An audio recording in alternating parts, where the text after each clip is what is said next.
Welcome to Adeptus On-Air, the show where we examine how individuals and companies make decisions that drive their business and personal success. Each week we connect with notable professionals who pull back the curtain on the industries that Adeptus has been on the cutting edge of for the last 30 years, including music, sports, and entertainment, as well as new emerging markets.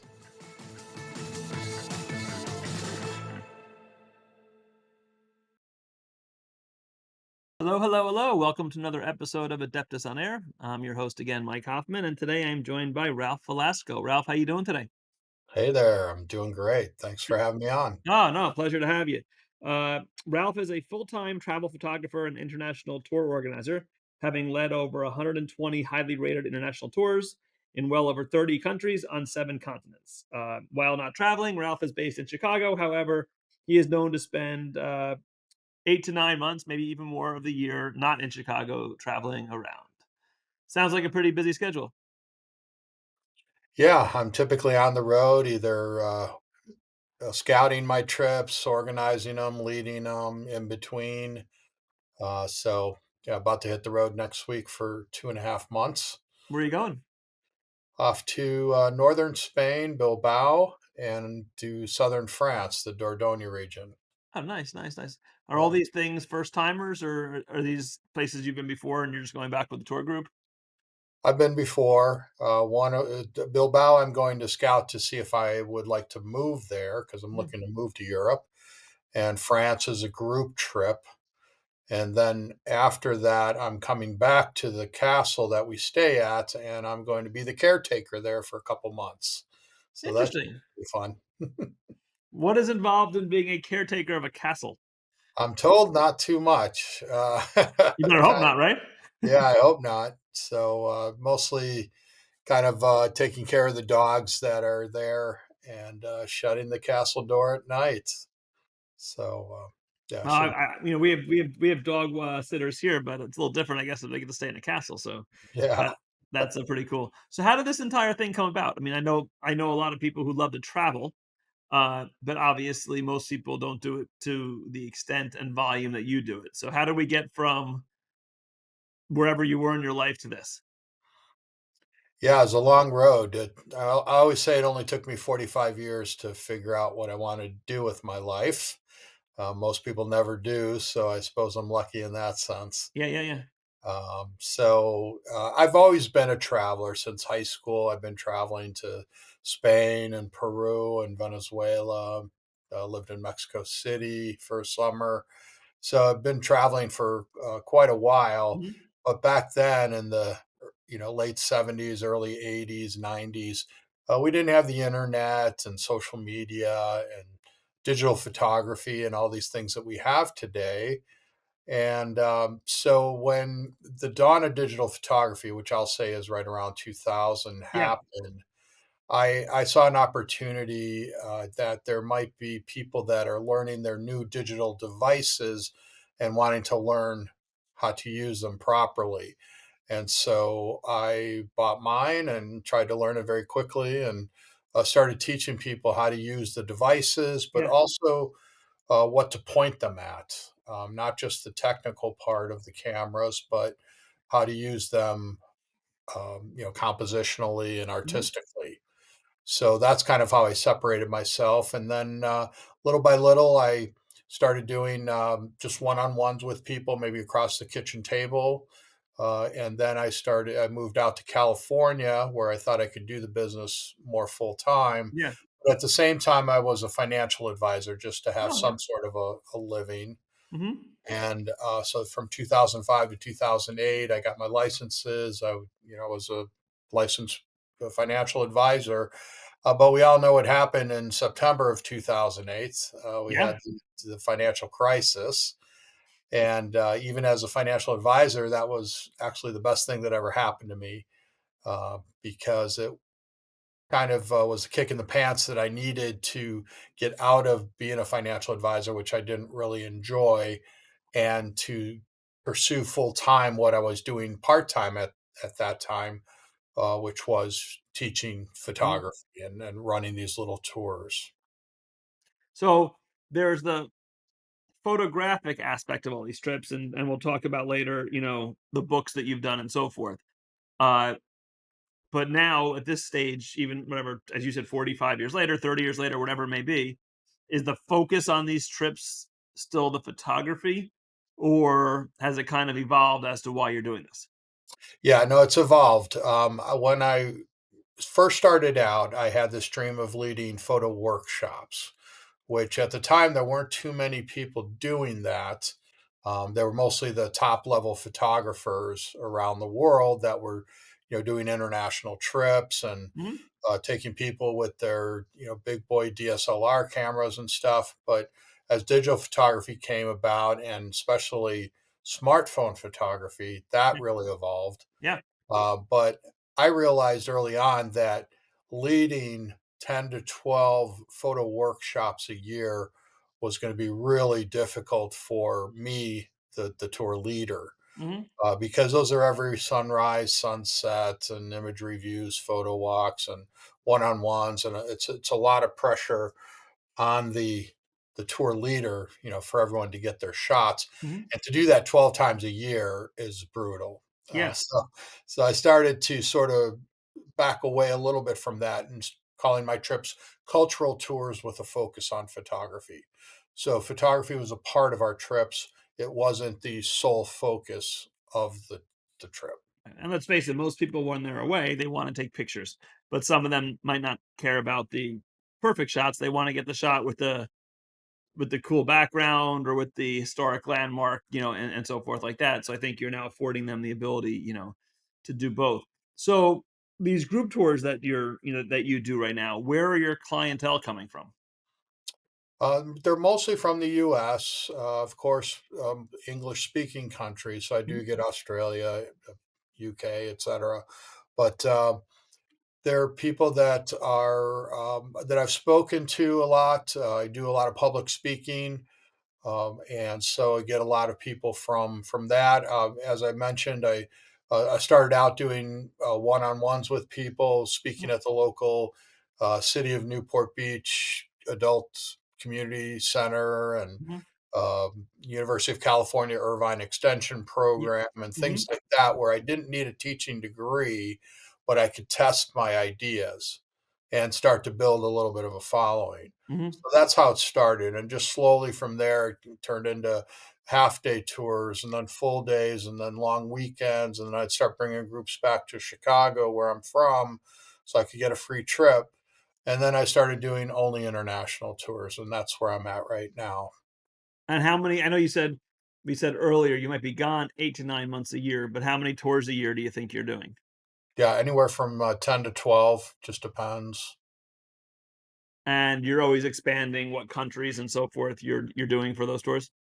Yeah, I've kind of stopped creating new tours because I've got over 30 itineraries, Mhm. and it's very expensive and time consuming to create these tours, Oh, and I've sure. got so many. But my clients have been through a lot of them. So I've got some clients that have been on over 25 of my trips, a lot of 15s, 10s, 12s. And so I found myself creating new trips for them to Yeah. keep them on board. But after a while, it doesn't make economic sense, and I need to start finding some new clients. Yeah. So, these groups, like, what are the range of numbers in the groups? I mean, are they, 10 people, 30 people? Anywhere from 6 to 12 or so. It just depends on the trip. Some are more, some can be less. But I like to keep it to around 6 to 10 people. Makes for a really nice, intimate group. We can get into one smaller sort of minivan type Yeah. uh, coach. We could stay at smaller properties, go to nice local restaurants, get into smaller villages. So there's a lot of reasons to do it with a smaller group like And that. you're with the group the entire time? I mean, you're Yeah, almost every trip I'm on, the only one that is sometimes questionable is Antarctica, because I need a certain amount of people on that trip to make it so that I can go. Mhm. But everyone is handheld from soup to nuts on that trip as well by the local people down there. Yeah, so you have your crew there. And Yeah. then, along with this, you set up a YouTube channel called the Continental Drifter, which I see on your vest right now. Talk to me about that. Yeah, so the YouTube channel came out of COVID, really. I was looking to potentially create a travel show, and we had created a pilot and a pilot episode and a sizzle reel and everything, and then COVID hit. Mhm. And so I said, well, I might as well keep filming. And I was still traveling anywhere from 4 to 5 months, even during COVID. And so I was filming anyway and just accumulating all this footage. And so created the YouTube channel. And it's become a really nice archive of my travels over the years. I've got over 85 videos there, I think. Mhm. And I like to show all the interesting people I meet, the Sure. foods, the incredible experiences that I have, and to share that with people. That's what I love about Yeah. what I do. Yeah. So if I was I don't say a novice traveler, but someone just say who hasn't been outside of the US too much. And I'm a family for kids, whatever age, not babies, but let's just say even kids, teenagers for whatever, and I wanted to go away for 2 weeks. What do you think would be the ideal vacation for someone who's kind of going on their first family trip? Yeah, Europe's always a good one. If you're looking to go internationally, Europe's a good one because it's still, quote, the Western world, and there's a lot of English speakers over there, so you Mhm. don't have too much of a language barrier. Um, the customs and traditions are very similar, so you're not going to have too much of a culture shock. And Europe has a very good tourist infrastructure, so I think for a family, with even teenage kids, Mhm. that would be a great first toe to dip into the water. Would be a European trip. Now, do you find, a lot? I guess it obviously depends on where you're going, but talk to me about some of the tours that you do. Meaning, are they all basically sightseeing tours or some activity based, things to fill your time? Obviously, your meals are your meals. Thinking about, what some people want out of a trip and what some people don't want out of a trip. Yeah, and I learned early on to set expectations, so let Mhm. people know exactly what the trip's about. I am doing more customized tours Mhm. where people can go with their own family or friends and go on their own dates. Mhm. I wouldn't lead the trip, but I'd put it all together. You'd have local guides throughout. Mhm. So you'd have a structure, but there's always time for spontaneity and changing things up a little bit. On my trips with the groups, typically a half day scheduled, half day free time. Okay. So you've got some time built in there to make some changes, do some things that are maybe on of your interest. Mhm. If your spouse wants to do museums or shopping, there's time to do those things. Sit by the pool, sit in a cafe. So I like to keep that open. But the types of activities that we do, I make food a big part of our trips. I come from a food background, Uh-huh. third generation restaurateur. I've owned a couple restaurants myself. I eat 3 meals a day. So I try to, and I go to some of the best food cultures in the world: Spain, Italy, Portugal, France, Sure. Turkey, India, Cambodia, Vietnam. So some of the best food cultures there are. So I love to do market walks. Maybe we go out with a chef that shows us how to buy things, how to prepare things. We do a Mhm. cooking class or a demonstration. Yeah. We might go olive oil tasting Nice. or caviar tasting, walnut oil tasting, see how they make the local cheese. Love artisans doing local artwork and things like that, learning how they, uh, do their businesses, how they live, get into their homes, have a cup of tea. So it's all to me about the locals. Sure. That's what travel is about: is getting to know the locals and how they live, eat, and work. Yeah, yeah. So you mentioned that you're gonna explore a place that you might wanna move. You're looking to kind of relocate to Europe. So what are your requirements and what are your eliminating factors when you're kind of picking your next stop or your Yeah. next home? Yeah. So it's a good question. And certainly for me, I need an international airport. which there's obviously a lot of international Mhm. airports throughout Europe and Yeah. a lot of the smaller towns too. International airport, good Wi-Fi, uh, medium-sized city, I would say, although I don't need to live in the city or the old center, but I want there to be some action, some Mhm. hotel or some, restaurants and Yeah. bars to go to every now and then. But, quiet, but nice, old world feel to it. That's what I'm looking for. So you've been, as we said, all over the world, probably several places, several times. You just talk about some of your favorites. Yeah, well, Cuba comes to mind. That's a place I've been to 19 times now, Wow. and a place I go to over and over again because it's been a very successful trip. It's a place that people can't just go to on their own, Americans at least. U.S. citizens, we have to go with a licensed program Mhm. like we arrange. And so Cuba's a fantastic place. It's so close by here, just south of Yeah. Miami, 45 minutes. So I call the presentation 90 miles to another world. And it's really an incredible place with some of the nicest people you can imagine. The whole problem that we have with Cuba is between our governments. It has Right. nothing to do with the people. The people are some of the friendliest in the world. And so it's a wonderful place to go to. Another place I love is Copper Canyon, Mexico, which is bigger and deeper than the Grand Canyon. Oh, And most people have never heard of it. yeah, I have not. Yeah. And I hadn't heard about it too much, but I did a 35-day assignment to shoot for a cookbook. Mhm. So I shot the travel and cultural images for a 500-page cookbook on Mexican cuisine Mhm. about 12, 13 years ago. And we went to 40 different locations throughout the country. And the one place I said I wanted to bring a group back to was Copper Canyon. Because Mhm. you had this canyon, you had at the time the only passenger train in all of Mexico that goes right through it. Absolutely stunning scenery. Plus, you have the Tarahumara people, an indigenous culture that lives there. Mhm. Super interesting. Some of them live in caves and cliff overhangs till this day. And so it's just got everything, and the food is wonderful. Republic of Georgia is another favorite of mine. Spain, Okay. always been a favorite. Any that you're glad you went to, but you don't care if you don't go back to? There's a couple, but I always will give places a second chance. Yeah. Santiago, Chile wasn't at the top of my list after I went there, but I would certainly give it another chance. Um, Belgrade, Serbia, the same, but I think that was just special circumstances. Mhm. But I can find something positive in just about any place I go to. Good. All right.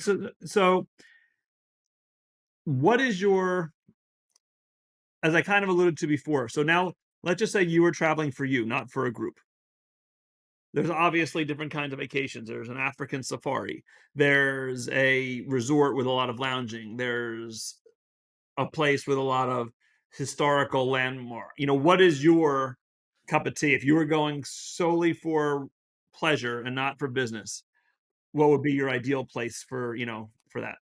Yeah, I'd like a combination of sort of like an old town Mhm. where I can go and walk around and maybe do a little. I'm not a shopper, but just window Yeah. shopping and have some restaurants and bars to choose from.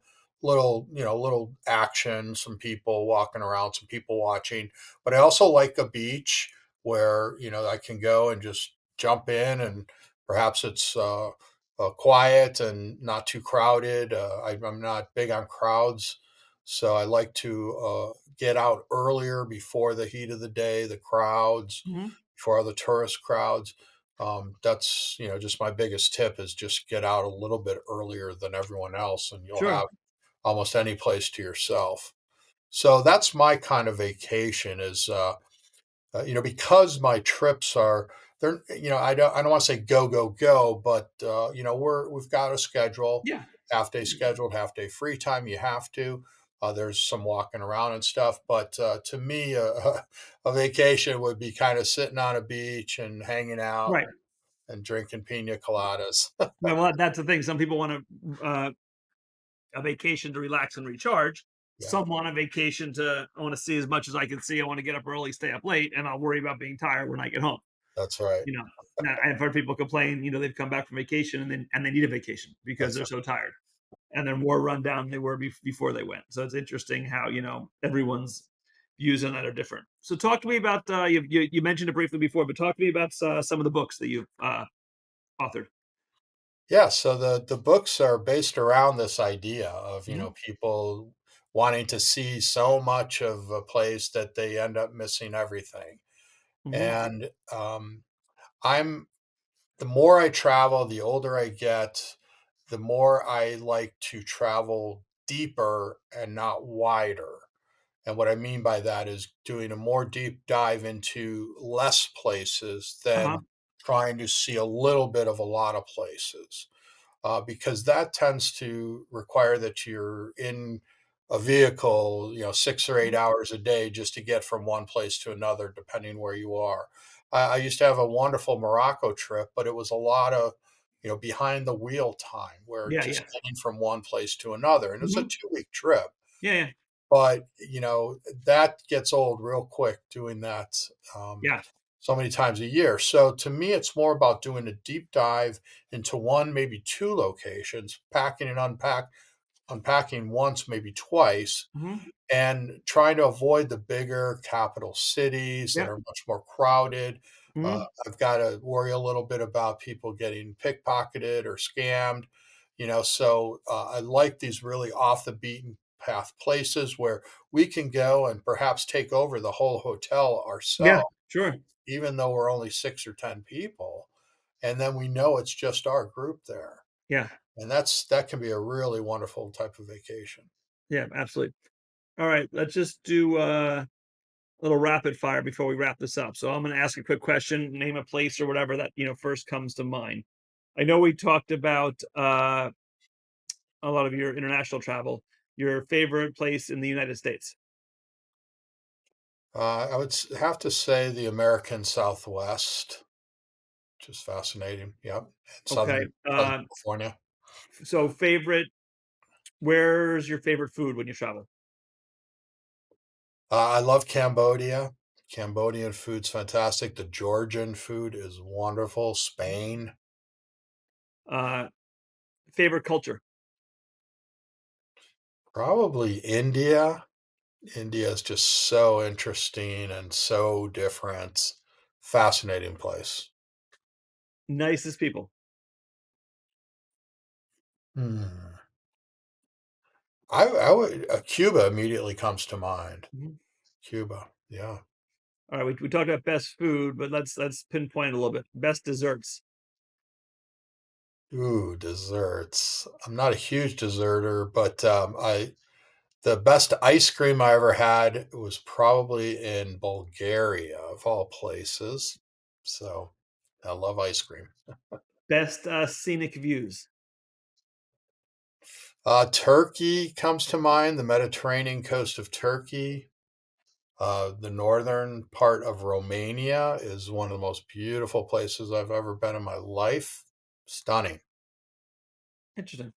Yeah.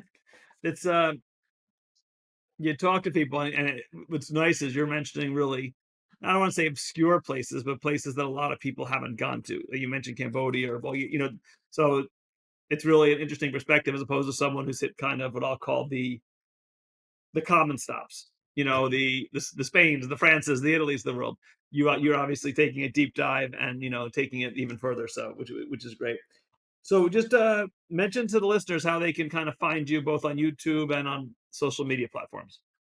Yeah, so everything's based around the Continental Drifter. And so youtube.com/Continental Drifter. My website is continentaldrifter.co. Mhm. And there you can find all my trips, blog posts, my YouTube channel, podcasts I've been on, some of the merchandise and books that I sell. Pretty much everything is there at that hub. And if people wanted to reach out, they can reach out at ralph@continentaldrifter.co. Awesome. Good. Well, I appreciate the time. It was good talking to you, and I wish you nothing but continued success. Thank you very much for having me. It was a pleasure to talk to you. Appreciate it. All right. Thanks for listening, everybody. Thanks for listening to Adeptus On-Air. If you like this episode, please subscribe and leave a review. The views and opinions by the podcast speakers and guests are solely their own and do not reflect the opinions of Adeptus. This podcast provides general information only and is not intended to constitute advice.